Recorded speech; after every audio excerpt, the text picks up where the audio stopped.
Now as he sat on the Mount of Olives, these disciples came to him privately, saying, "Tell us, when will these things be, and what will be the sign of your coming, and of the end of the age?"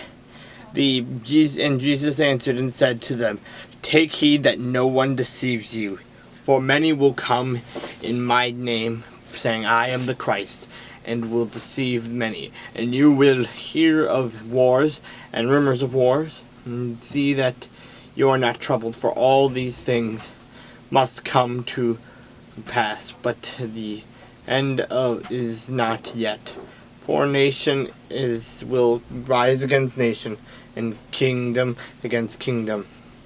And there will be famines, pestilence, and earthquakes in various places. All these are the beginning of sorrows. Then they will deliver you up to tribulation and kill you, and you will be hated by all nations for my name's sake. And then many will be offended, will betray one another, and will hate one another. Then many false prophets will rise up and deceive many. And because lawlessness will abound, the love of many will grow cold. But he who endures to the end shall be saved. And this gospel of the kingdom will be preached in all the world as a witness to all the nations. And then the end will come.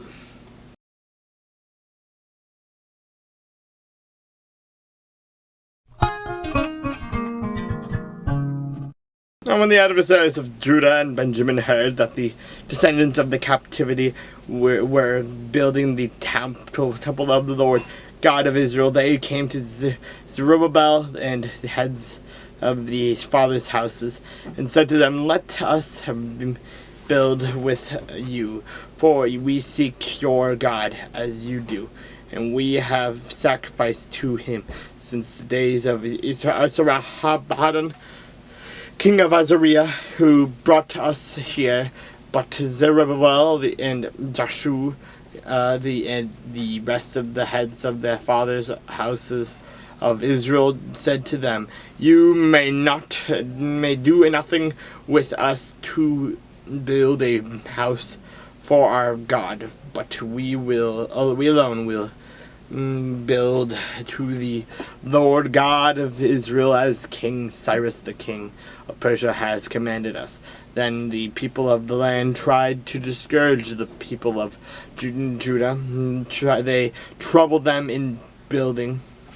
They hired counselors against them to frustrate their purpose all the days of Cyrus king of Persia, even until the reign of Darius king of Persia. In the reign of Ahasuerus, in the beginning of his reign, they wrote an accusation against the inhabitants of Judah and Jerusalem. In the days of Artaxerxes, also Bishlam, Mithridates, Tabal, and the rest of their companions wrote to Artaxerxes, king of Persia, and the letter was written in Aramaic script and translated into Aramaic language. Raham, the commander, and Shishimashah, the scribe, wrote a letter against Jerusalem to King Artaxerxes in his fashion.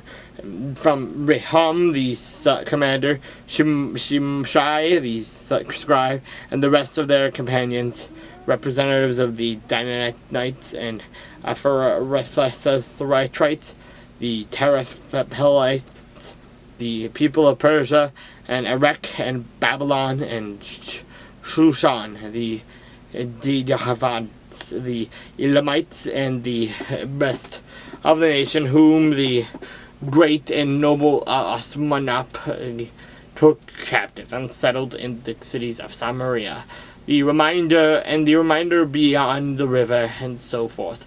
This is a copy of the letter that they sent him to King Artaxerxes from your servants, the men of the region beyond the river, and so forth.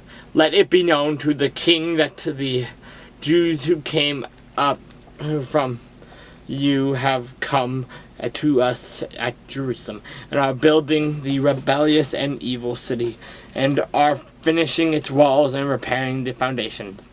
Let it now be known to the king that if this city is built and the walls completed, they will not pay tax, tribute, or custom, and the king's treasury will be diminished. Now, because we receive support from the palace, it was not proper for us to see the king's dishonor. Therefore, we have sent and informed the king that search may be made in the book of the records of your fathers, and you will find in the book of the records and know that this city is a rebellious city, harmful to kings and provinces, and that they have incited sedition within the city in former times, for which cause this city was destroyed.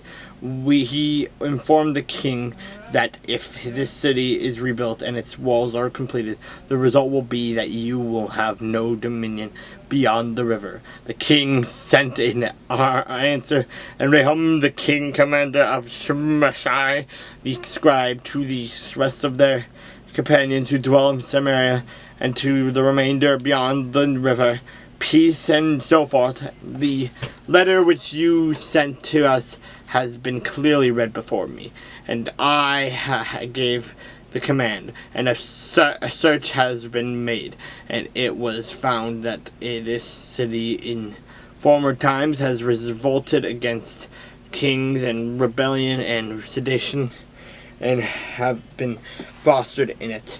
There have also been mighty kings over Jerusalem, who have ruled over the region beyond the river, and tax, tribute, and custom were paid to them. Now give the command to these men, cease, that this city may not be built until the command is given by me.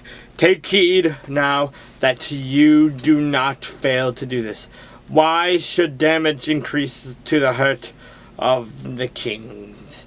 Now, when the copy of King Xerxes' letter was read before Rehum, Shimshai, the scribe, and their companions, they went up in haste to Jerusalem against the Jews, and by force of arms made them cease. Thus the work of the house of the Lord, which is at Jerusalem, ceased, and it was discontinued until the second year of the reign of Darius, king of Persia.